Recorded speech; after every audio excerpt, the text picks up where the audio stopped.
Hello again. This is the 8th of May. It's a very special day for us to remember and to thank, if we can, our mothers for all the things that they've done for us. You know what they say? They say that a mother can look after 10 children. Sadly, they also say, in many cases, 10 children can't look after a mother. I find myself in a rather unique position. And the reason that is that I was both a mother and a father to 4 of my children.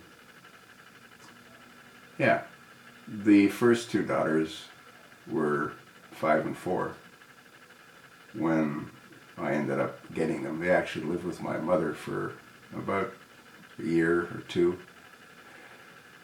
And that's because I was single and I was working. When I got married, the kids came to live with my now ex-wife and I. They were 1 and 2 when my first wife left me. I remarried, and we had 2 other children, a little boy, a little girl.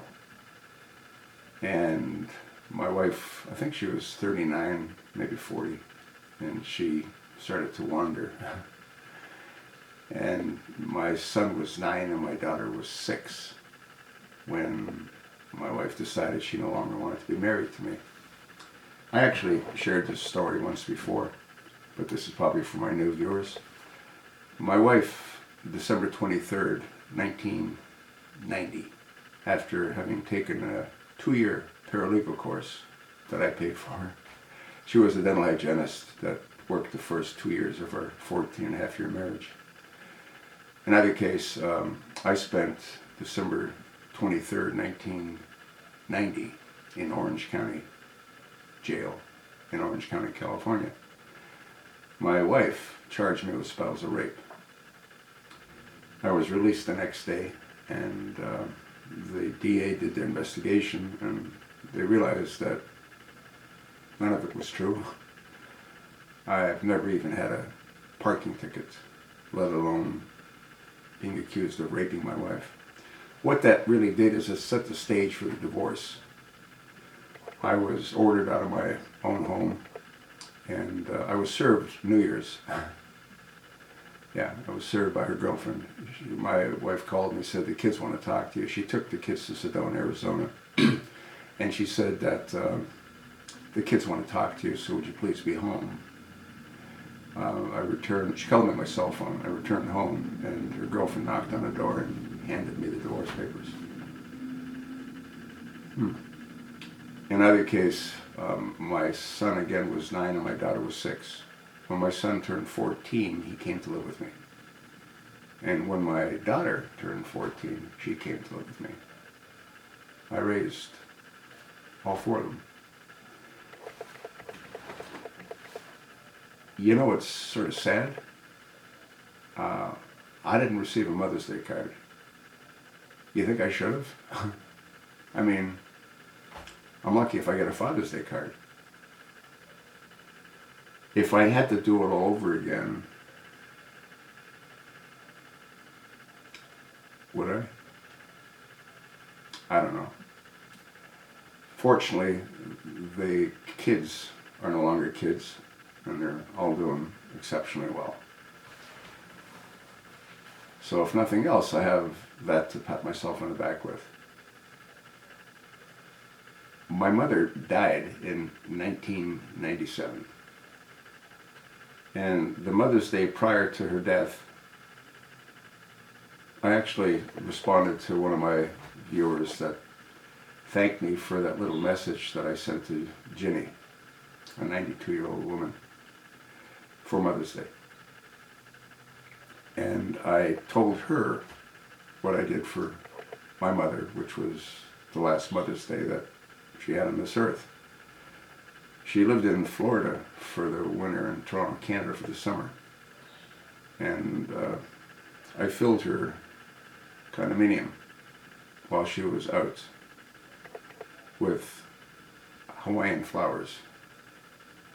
And when she returned, she called me crying. She was just so very happy. She died suddenly her heart started to race. And the Canadian healthcare system has a little bit to be desired. Yeah, she was taken to the hospital at around 12 o'clock in the evening. And they didn't want to call in a surgical team, so they had her on a gurney in a hall where she died. They had put an external pacemaker, which is about as third as efficient as an internal pacemaker. And again, they didn't want to bring a surgical team. She died. I was at my office in California when I received the phone call. And Jews bury their dead within 24 hours, so I had to get all the kids together. We were all in California. And get on a red eye to Toronto. We got there in time for the funeral. So for you folks that have mothers, please enjoy them, appreciate them. I know most of you will and do. And for you folks that don't have mothers, you sort of know how I feel.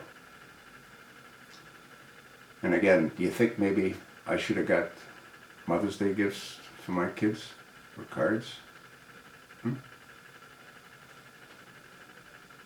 They'll probably see, they might see this video. I really don't care if they do or if they don't. You sort of know what I think. You have an idea as to why I think what I think. I guess they're just too busy with their own lives, huh? Which comes back to what I said earlier. A mother can look after 10 children. 10 children can't look after one mother. That's sort of sad, isn't it? Anyway, I don't want to leave this special day on a sad note. I hope you all enjoy and remember what your mothers have done for you. And hopefully you'll do the same for your children. Thanks for listening.